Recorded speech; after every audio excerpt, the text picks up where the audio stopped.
You know, every great company starts with a really powerful vision. But let's be honest, how many of those visions get completely lost in translation, just bogged down by the messy reality of day-to-day work? Today, we're going to dig into that critical gap between a brilliant idea and a real-world result, and more importantly, how to bridge it. So here's our game plan. First up, we're going to define that frustrating gap between what you want to do and what actually gets done. Then we'll use a company called Program Matters as a kind of case study to see a framework in action. We'll explore their core principles, the results they actually generate, and how they make success stick. And finally, we'll see what all this means for any leader out there trying to drive some real change. You know how it goes. It all starts with a spark, a powerful idea, a crystal clear goal. But the path from that aha moment to actual tangible results, well, it is rarely a straight line. It's a messy, complicated journey. And that huge chasm between where you want to go and where you are right now, that's what we call the vision to reality gap.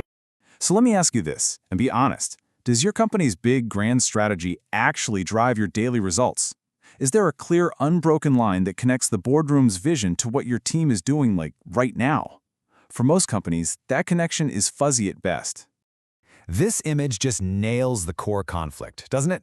The vision is clean. It's a straight road right up to the mountaintop. But reality? Oh, reality is chaos. It's this tangled mess of meetings, budgets, and a million conflicting priorities. The real test of leadership is figuring out how to build a bridge over all that chaos. So how do you build that bridge? Well, we're going to explore this by taking a look at a company called Program Matters, which specializes in doing just that, connecting those big strategic goals with the nitty-gritty of actually getting things done. Their whole focus is taking those abstract goals and turning them into hard numbers. It's all about translating a mission statement into success you can actually measure, moving way beyond just plans on paper to actual delivered value. Okay, so how is it really done? Let's get into the how, their methodology. They operate on a framework of 4 pillars of excellence, and this is basically their blueprint for making sure a strategy gets executed, not just documented and forgotten. And here they are. And notice the logic here. It flows really well.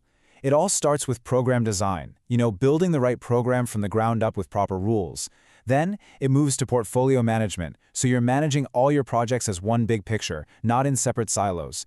And then, crucially, it focuses on the people with HR frameworks, because let's face it, a strategy is nothing without the right team.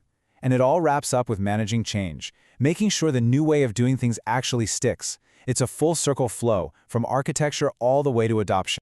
A framework is nice, but what does it actually do?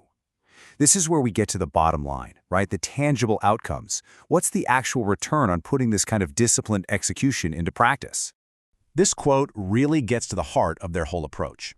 It's not about just showing up and giving some advice from the sidelines. No, it's about actively digging into an organization to find and unlock value that's often just hidden in plain sight, right there in your existing teams and processes. So what does unlocking value actually look like in practice? Well, it means tackling key areas that really hurt. Are you struggling with keeping your best people? They'll look at your employer brand. Is hiring painfully slow and expensive? They'll optimize that funnel. Are your big new projects failing to get any traction? They'll focus on the story you're telling everyone. It's all about targeted fixes in critical parts of the business. And the impact is clear as day. Take the hiring funnel example. By optimizing that process, you get a sharp, measurable drop in your cost per hire. That's not some vague promise. That's a direct contribution to the bottom line. And when you start to add it all up, better engagement, smarter hiring, more successful projects, it all leads to one thing, a really significant return on investment. This is the ultimate proof that excellence in execution literally pays off. But here's the thing, a one-time win isn't really the goal. The real prize is building an organization that can execute flawlessly over and over again. And that's what this next part is all about, making that success last. This is why a huge part of the process is about building up your team's capability. The goal isn't to create dependency, it's to build skills and processes inside the company. That way, the organization can keep executing at a super high level long after the initial project is over. It's all about creating self-sufficiency. So what's the big takeaway here? When you look at the whole picture, why do leaders seek out a partner who is so focused on just the execution part of the puzzle? Well, it really boils down to these 3 core demands. Leaders need absolute clarity on their strategy. They demand excellence in their operations to make that strategy happen. And they must deliver a return on every single investment they make. This is the trifecta of great leadership. And this is exactly why the ideal partner is a leader who demands all three of those things. The whole focus is on working with executives who just refuse to compromise on those core principles of clarity, execution, and of course, results. So, we'll leave you with this question to think about. Looking at your own organization, is it truly equipped to close that gap between its vision and its reality? Thanks for tuning in.